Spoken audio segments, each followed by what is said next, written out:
What's going on, everybody? I'm gonna quit saying what's going on YouTube just because everybody knows we're on YouTube. But what's going on, everybody? Hope you're having a great day. I'm gonna do a first look at my kit saw that I got back from JK Saw Shop. Let you know all the struggles that I've had with it, the good things that I see about it, and a little bit like that. If you have any questions, just leave your questions in the comments, and I'll try to answer everybody as quick as I can. Sometimes I can't. It's for everybody, but it's for people that's mainly on the fence about getting a kit saw, kind of like I was.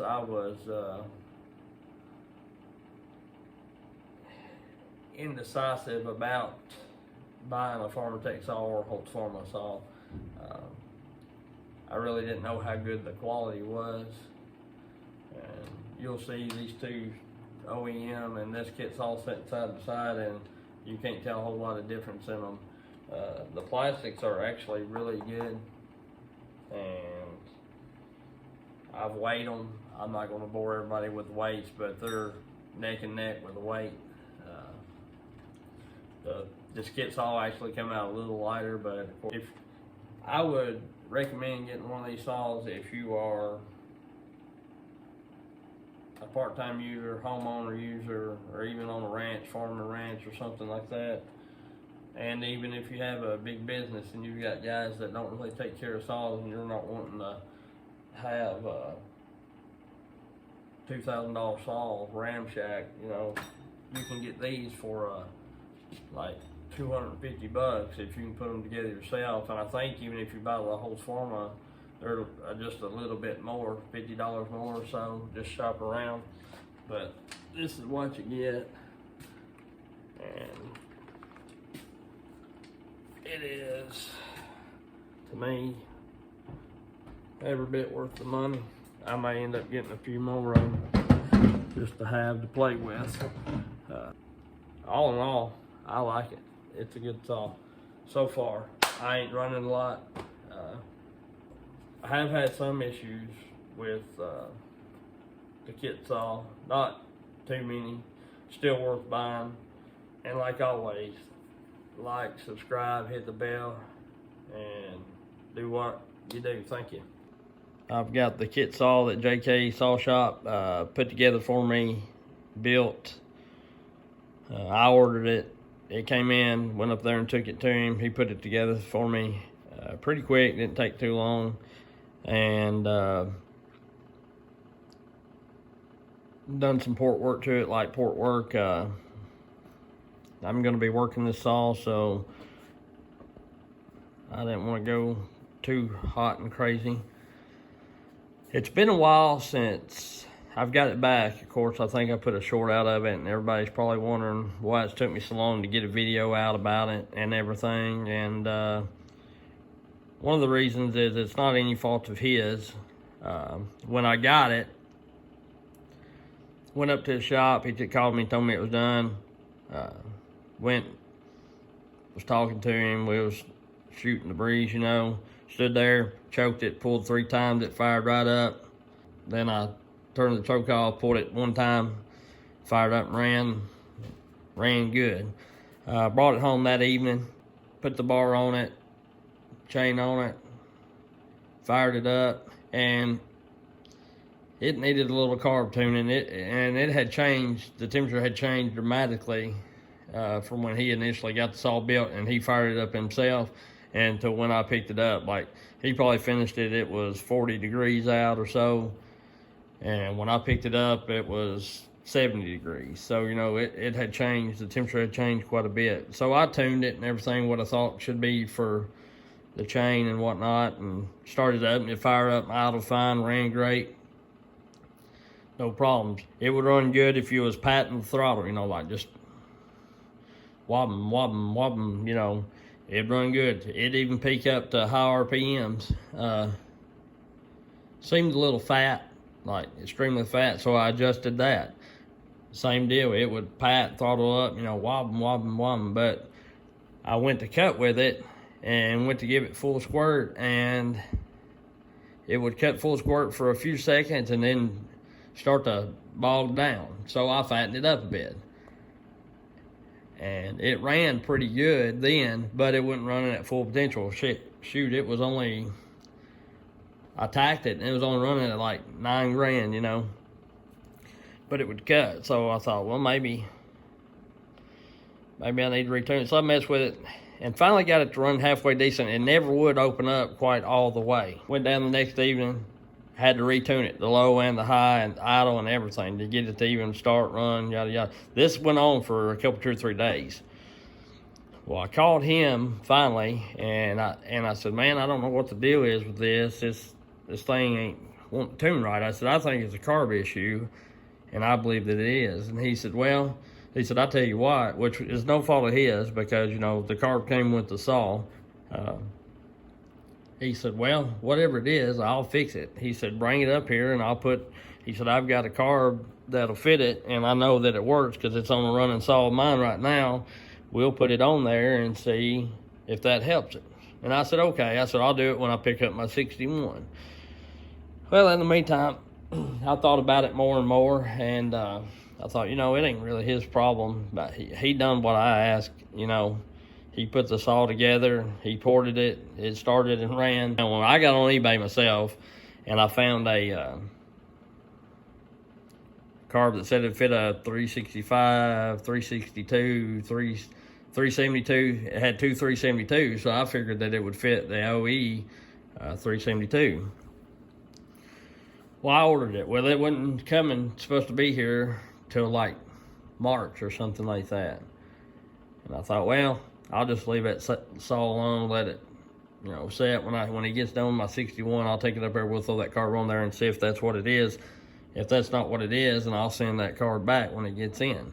Well, lo and behold, that carb come in like 3 or 4 days after I ordered it. And the saw runs good, needless to say. What I'm doing right now is the first looks of, or not first looks, but my first impressions of it. And then I'll make another video or showing the carbs. That way I can split them up. That way this one isn't terribly long. So my first looks at the saw, I was fairly impressed with it. I mean, with the plastics and everything, they're pretty tough. You know, it's crazy how that they look so much like a OEM Husqvarna. You know, some things are a little thinner, like the brake handle's a little thinner, and the felling dogs.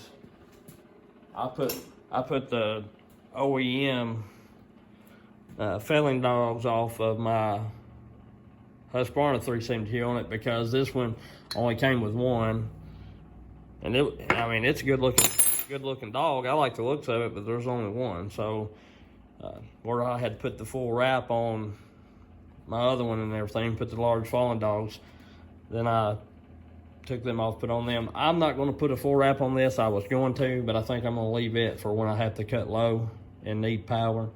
You know, cut low, because some logs, when I log them up, I like to cut them a little lower than what I can get with that full wrap handle. But my first initial thoughts is they're great.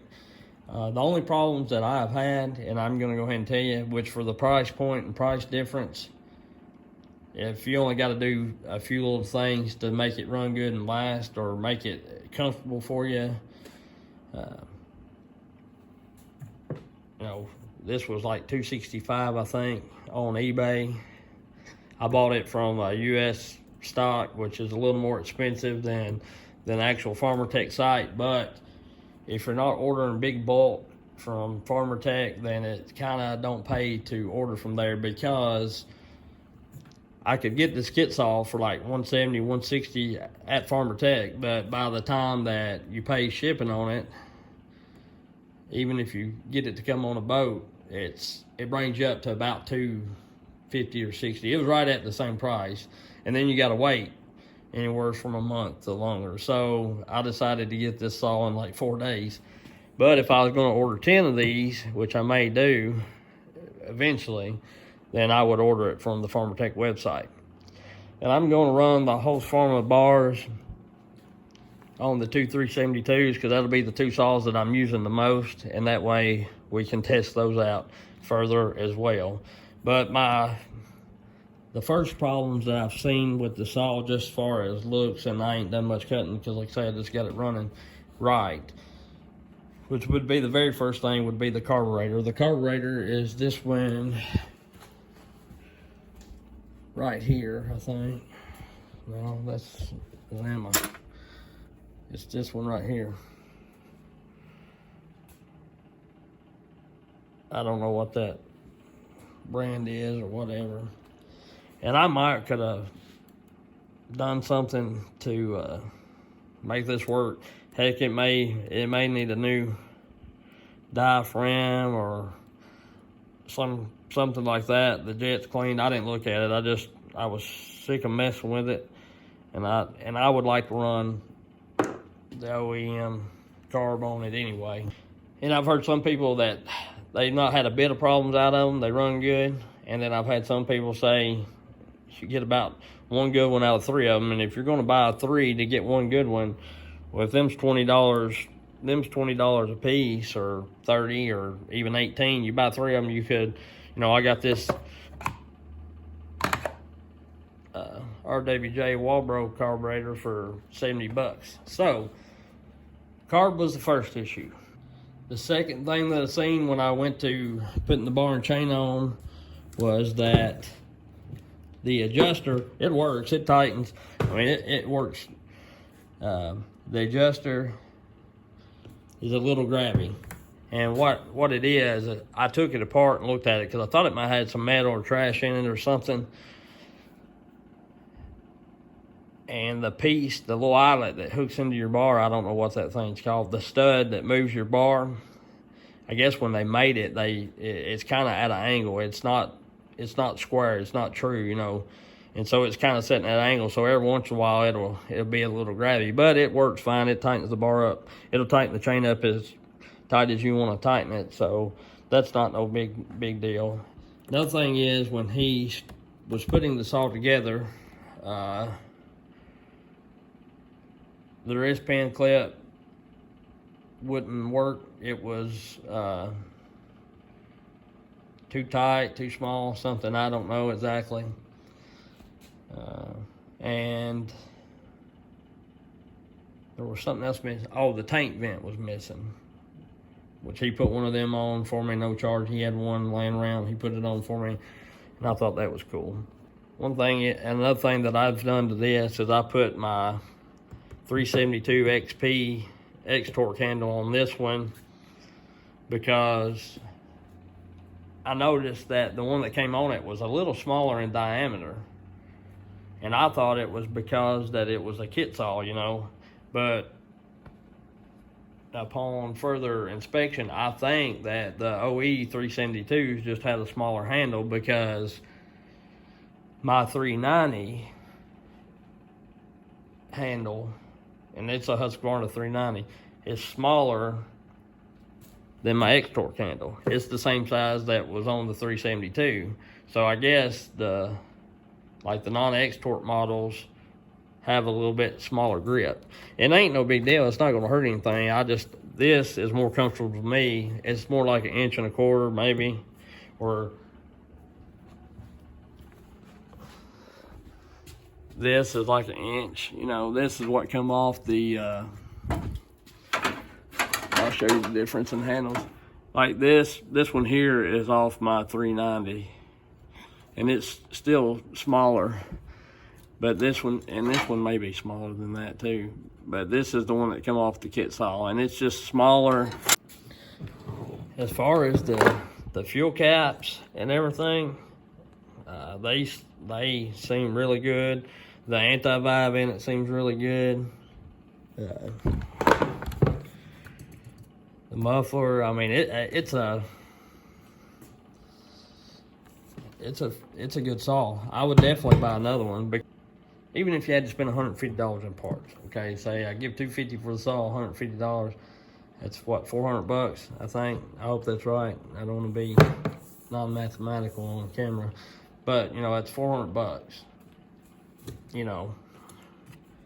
that's not that bad. Versus that thing is what, 1,000? You know, I think I give 1,000 and some change for that. The air filter has just got a wing nut on it. You know, it ain't got the plastic cap like the Husqvarna does, but that's not no great big deal. But anyhow, it is a good running saw, and I like it. I mean, I have no complaints other than just messing with the carburetor. The trigger assembly, as you see, I've got it out. You're probably wondering what that is. That's my temporary throttle cable. I got me another one ordered. And it's not that there's anything wrong with this. It works. And I'm ordering another one just like it. But I like the saw. It's a good running deal. Would I buy another one? I think that I would, most definitely. So, like I say, that's about the only problem that I've had so far. And like always, I'll be running it, and I'm not shy about it. You know, if it blows up or something messes up, y'all see it with me, because unless I'm not filming or recording, and then if it does, I'll come on and tell you why that it did, you know, or show you that it did. I'll let you know any kind of issues that I have along with this saw. One reason I didn't want to do a review of the saw yet with it not running exactly right, because I didn't want anyone to think that it was JK's fault, or, you know, that he ported it wrong and it wouldn't run right, because that wasn't the deal at all. It was a carb issue, and, you know, I like his work. I called him. He didn't call me. He didn't beg me to build my saws, you know. I ran some of the saws, you know, as you've seen on my YouTube channel, and I like the way they ran, so that's why I wanted him to do these saws. This one and my 61. So, you know, I just wanted to clarify that, you know. And like I told him when he was building it, I said, whatever you think works, whatever you think will make it run good, do it. You ain't got to tell, you ain't got to ask me. He's done good work for me so far, and if I've had any problem with saw or something's been missing, then a lot of times he throws it on for me for nothing. But I reach out to him to do my saws, and I'm fine with everything that he does. If he wants to try something new on my old 61 or this old kit saw, then I'm fine with it. You know, that's up to him. I take my stuff up there to JK because I know that if something was to happen and it didn't start right, or I had problems out of it somehow, just like he told me about this one, bring it back up there and he'd make it right for me. But this carb deal, I knew it was a carb deal because I had to mess with the tune every time I started to run it, so I knew the carb was janky on it. And I didn't feel like that was his responsibility, because I didn't tell him to put a OEM carb on it. I told him just put what they sent together, and that's what he did. So I didn't feel like he was responsible for that. But with that being said,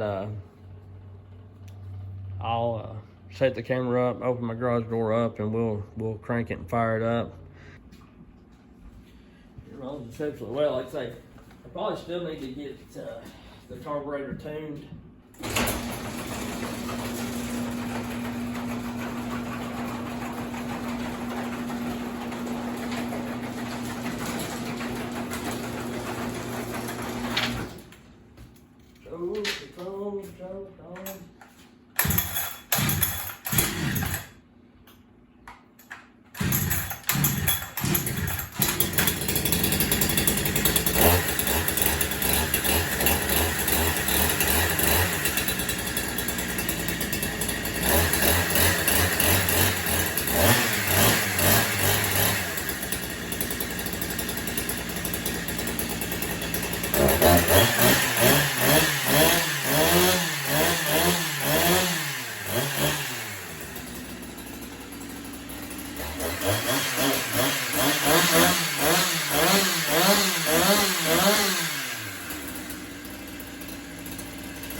That carb needs to be adjusted on the low side.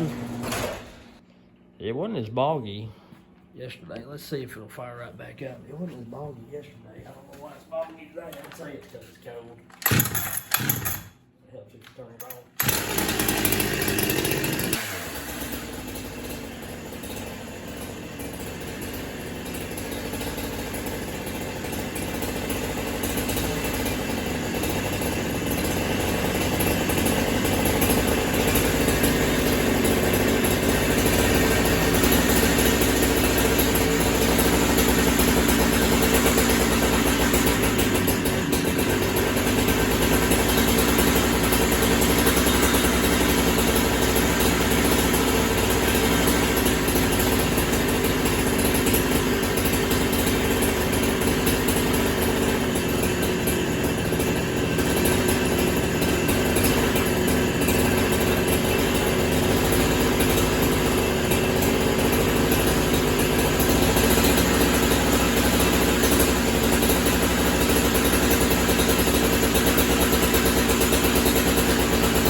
I think some of that may be where I've got that temporary cable on it and I can really lay into it, yank it, you know, and I think it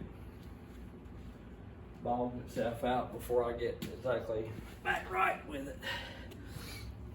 I'm gonna check this and see where I'm at as far as my turns out and everything. Let me get it here straight. See how far off I was from, I had it set, like they had it set from the factory at just about one turn. I'm about 1 1/8, so that's probably about right. I might have been a little lean at the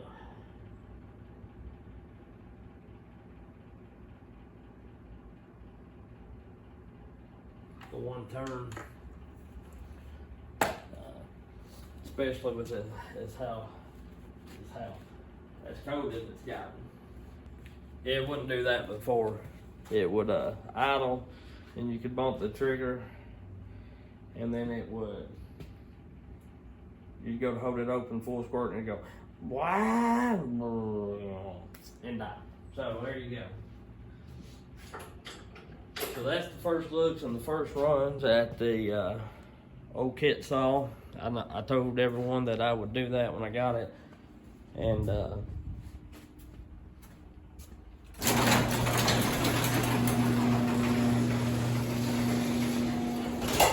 I think that it's oiling good. Oh yeah, it's oiling plenty good. It's oiling good, so I need to probably adjust that, which that's all little things that I'm gonna do as get everything back together and back right. I'd share it when I got it and everything, and that's what I was aiming to do. So